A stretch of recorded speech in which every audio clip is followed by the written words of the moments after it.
A company called Playtronica sent me one of their very unique MIDI controllers, and this one is called Touchme. The tiny controller is really fun so far, and if you haven't heard of it or seen it before, basically it works by running an electrical signal from one end to the other through any object, including human bodies. It will produce a different MIDI note depending on the intensity of the electrical signal. As you can see, it can be played by just one person touching each end, or you can connect the signal through multiple people, through a house plant, but today I'm going to be using a banana, just to keep it simple.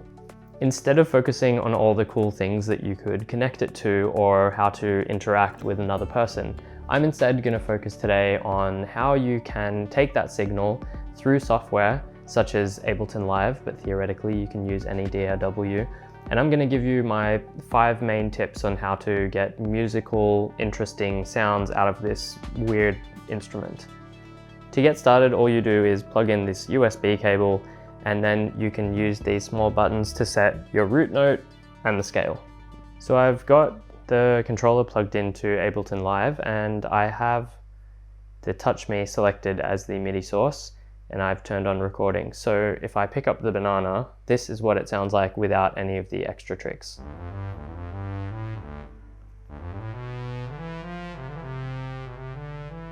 And it sounds okay, but as soon as I want to add any drums or follow something really musical, it's possible, but it starts to get more challenging in the conventional sense.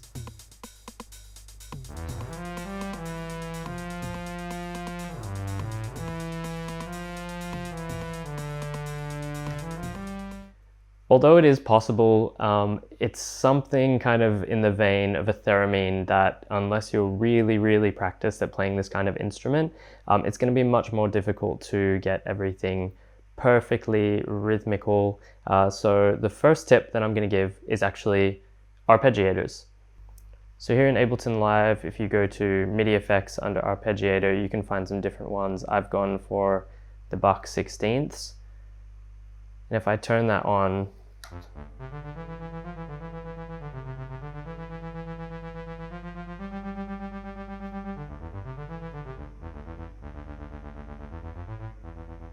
because of the way that the arpeggiator staggers the input of the notes, everything automatically feels more in sync. And when you're playing this kind of very sensitive, strange, unusual MIDI controller, that can be a really quick and easy way to line things up. So you're not stressing about playing in focus, and you can have more of an enjoyable experience. I'm going to try it with the drums and record in a quick MIDI loop and see how that goes.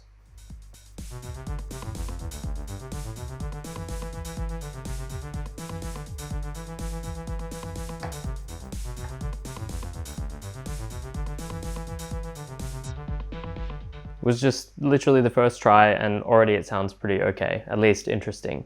So I'm going to disable my synth track in Ableton, and what I'm actually going to do is turn on this Latin Fusion percussion package that I have, because we don't have to use this to trigger a synthesizer per se. What we can actually do is hook it up to MIDI notes in a drum rack. If I pick up this banana, all those different intensities are triggering different MIDI notes, which I've assigned different drum patterns. Now it's a bit hectic and we get the same problem, maybe even more so with the synth. So what I can do is turn on this arpeggiator, which I have set to 8ths, and I can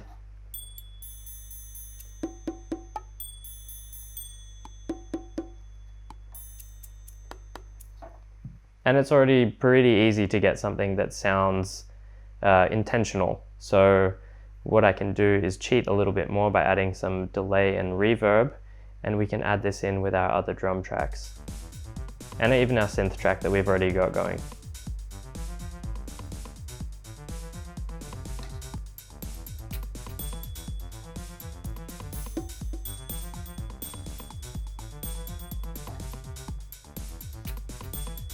And we can loop that. Now, the third trick is actually to send MIDI, although we just have one controller. There's no reason that it can't arrive in 2 different channels. So let's just take the drum track that we've already got and the synth, and their arpeggiators are going at different rates. So all we have to do is pick this up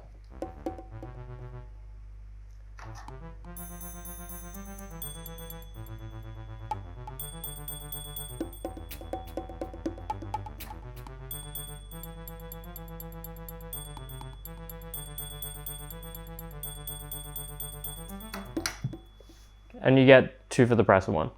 So now if I turn off my drum track, we're just back to this synth.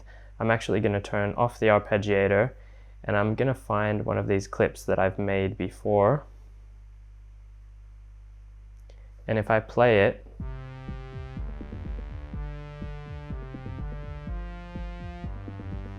we can play over the top of that.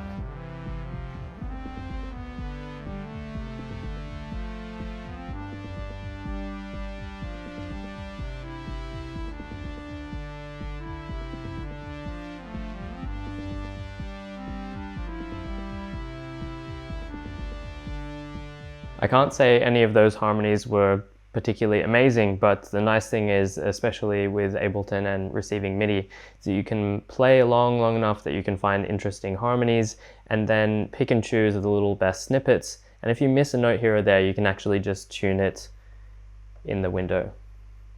For the final tip of one quick way to get some interesting sounds from the Playtronica in Ableton is, instead of a cell that has notes like the last tip, draw an empty one, but put in some automation.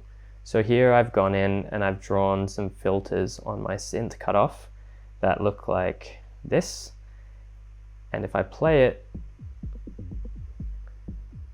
you can have the behavior follow along.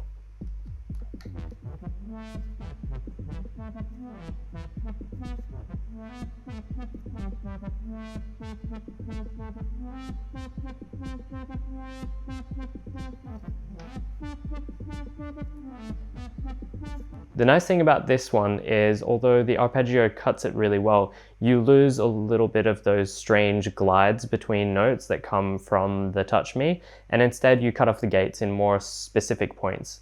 It's not as strict. But if you wanted to have different automations and you have max for live, what you could do is, if we close this cell and go into the instrument itself, we could turn on an LFO and map it to the filter. You see it going kind of crazy there.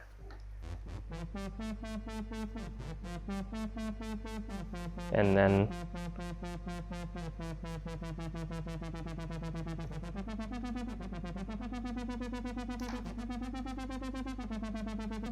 this is closest to an arpeggiator, but what I actually can do is change the wave shape. So if instead of a square we could have a triangle,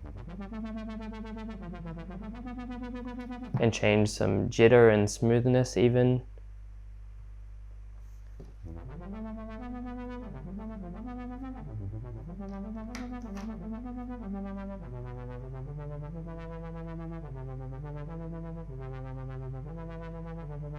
Make it a bit more organic, even some very random behavior.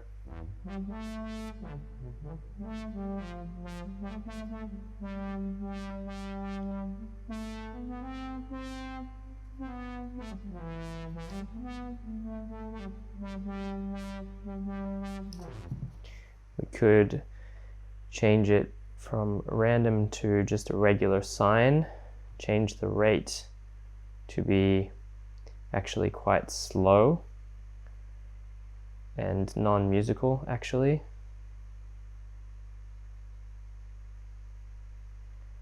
And if we have it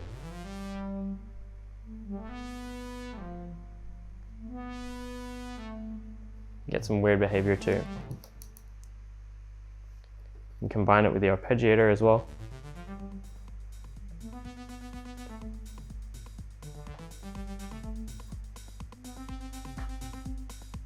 It's not the best song anyone ever heard, but I can go straight over the top of a drum beat with just the banana, and I can already make some